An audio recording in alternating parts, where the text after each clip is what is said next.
Oke, ini tugas pertemuan yang ke-13 sampai 14. Oke, sekarang aku jelasin faktor-faktor yang mempengaruhi tingkat efisiensi dan stabilitas ekonomi pada 10 negara yang dipilih. Aku pilih yang pertama itu Indonesia. Kebijakan makroekonomi, sinergi kebijakan fiskal dan moneter yang efektif menjaga stabilitas harga dan mendorong pertumbuhan dengan inflasi tetap dalam target pemerintah dan Bank Indonesia. Kemudian yang kedua, pertumbuhan didorong oleh industri pengelolaan, perdagangan serta informasi dan komunikasi yang berkembang pesat seiring digitalisasi. Kemudian ada stabilitas politik. Kondisi politik yang stabil meningkatkan kepercayaan investor dan mendorong realisasi investasi. Kemudian tantangannya ketergantungan pada ekspor komoditas dan perluasan infrastruktur yang masih menjadi fokus untuk meningkatkan konektivitas efisiensi. Kemudian negara yang kedua yaitu negara Amerika Serikat. Skala ekonomi dan pasar dalam besar dan terintegrasi memungkinkan penyebaran ide dan produk dengan cepat, memberikan keuntungan kompetitif bagi pengusaha. Inovasi dan teknologi pasar keuangan yang maju mendukung akses modal bagi startup. Sementara universitas yang terkemuka menghasilkan talenta berkualitas tinggi yang mendorong kemajuan teknologi, termasuk dalam sektor energi shale yang menjadikan Amerika Serikat sebagai produsen energi terbesar di dunia. Mata uang global, dominasi dolar Amerika Serikat memudahkan perdagangan internasional bagi perusahaan domestik. Tantangannya, ketidakstabilan kebijakan terkadang menjadi risiko, serta kesenjangan ekonomi yang perlu diatasi. Kemudian negara yang ketiga yaitu ada Cina. Kekuatan industri dan inovasi. Pertumbuhan sektor manufaktur tinggi, teknologi dan energi hijau yang pesat seperti kendaraan listrik dan produk digital cerdas menjadi pendorong utama stabilitas dan efisiensi. Kemudian perdagangan internasional, total perdagangan mencapai rekor sejarah dengan keunggulan skala baru serta pembentukan keunggulan baru dalam perdagangan yang mendukung stabilitas ekonomi. Right? Kebijakan pemerintah fokus pada penguatan produktivitas baru, berkualitas dan transformasi ekonomi menuju arah yang lebih ke kontinu ya, berkelanjutan. Tantangannya penyelesaian struktur ekonomi dan pengelolaan utang yang perlu diperhatikan. Negara selanjutnya yaitu India. Oke, konsumsi domestik yang kuat dan investasi pemerintah dalam infrastruktur mendorong pertumbuhan, sementara sektor manufaktur dan jasa menunjukkan kinerja yang baik. Inisiatif seperti Make in India atau Made in India dan digitalisasi meningkatkan produktivitas dan daya saing serta menarik investasi asing. Disiplin fiskal, komitmen untuk mengurangi defisit fiskal dan rasio utang terhadap PDB mendukung stabilitas. Tantangan tingginya pengangguran pemuda dan hambatan perdagangan yang perlu dikurangi untuk meningkatkan potensi ekspor. Selanjutnya yaitu negara Jepang.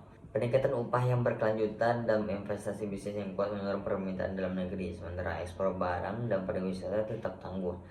Normalisasi kebijakan moneter. Penyesuaian kebijakan moneter oleh Bank Jepang mendukung stabilitas ekonomi meskipun inflasi masih berada di atas target. Surplus neraca pembayaran yang besar memberikan dukungan bagi stabilitas ekonomi. Tantangan ekonomi. Kemudian tantangannya itu utang publik yang tinggi dan tekanan fiskal akibat populasi yang menua, membutuhkan upaya konsolidasi fiskal yang lebih kuat. Kemudian ada Jerman.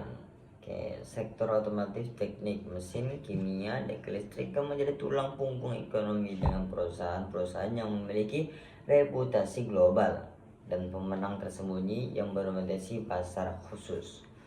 fokus pada riset dan pengembangan menghasilkan banyak paten, sementara sistem pendidikan vokasional ganda menghasilkan tenaga kerja terampil yang berkualitas tinggi. Sebagai salah satu negara ekspor terbesar di dunia, kontribusi ekspor yang signifikan terhadap ekonomi mendukung stabilitasnya. Transisi energi dan kebutuhan akan tenaga kerja yang lebih banyak untuk mendukung transformasi ekonominya. Inilah tantangannya. Kemudian ada negara Prancis. Sektor jasa seperti keuangan, pariwisata, dan pendidikan menjadi kontributor utama, sementara industri dirgantara dan teknologi tetap menjadi kekuatan kompetitif. Sistem kesejahteraan yang kuat dan hubungan buruh yang baik berkontribusi pada stabilitas sosial dan ekonomi. Peran penting dalam integrasi ekonomi Eropa mendukung perdagangan dan kerjasama ekonomi. Negara selanjutnya itu Brasil. Reformasi perpajakan yang sedang berlangsung menyederhanakan regulasi dan meningkatkan iklim investasi. Sementara pasar karbon yang diatur mendorong transisi energi dan inovasi berkelanjutan. Produksi pertanian yang mencapai rekor mendukung pertumbuhan dan stabilitas ekonomi serta pasar tenaga kerja yang semakin kuat. Investasi di sektor sanitasi, logistik, dan produksi minyak terus meningkat berkat reformasi regulasi. Tekanan inflasi, utang publik yang tinggi, dan ketidakpastian kebijakan yang dapat mempengaruhi stabilitas mata uang dan permintaan kredit. Terus negara selanjutnya itu ada Inggris. Sebagai pusat keuangan global, sektor keuangan dan jasa lainnya menjadi kontributor utama ekonomi, meskipun terdampak oleh pemisahan dari Uni Eropa. Investasi dalam riset dan pengembangan mendukung kemajuan teknologi dan daya saing ekonomi. Tantangan ketidakpastian akibat Brexit yang masih berdampak pada perdagangan dan investasi serta perluasan infrastruktur untuk meningkatkan efisiensi ekonomi. Kemudian negara yang terakhir adalah Australia. Sektor pertambangan yang mampu menyerap kerugian melalui aliran ekuitas yang lebih rendah ke pemilik luar negeri serta kebijakan makroekonomi yang gesit mendukung ketahanan ekonomi. Imigrasi, pertumbuhan populasi akibat imigrasi meningkatkan konsumsi dan membantu menyelesaikan ketidaksesuaian keterampilan di pasar tenaga kerja. Pertumbuhan yang kuat dari mitra dagang mendukung stabilitas pemerintahan luar negeri. Nah, ada tantangannya tekanan inflasi yang terus berlanjut dan kendala kapasitas yang perlu diatasi untuk mencapai pendaratan yang lebih lembut. Sekian, terima kasih.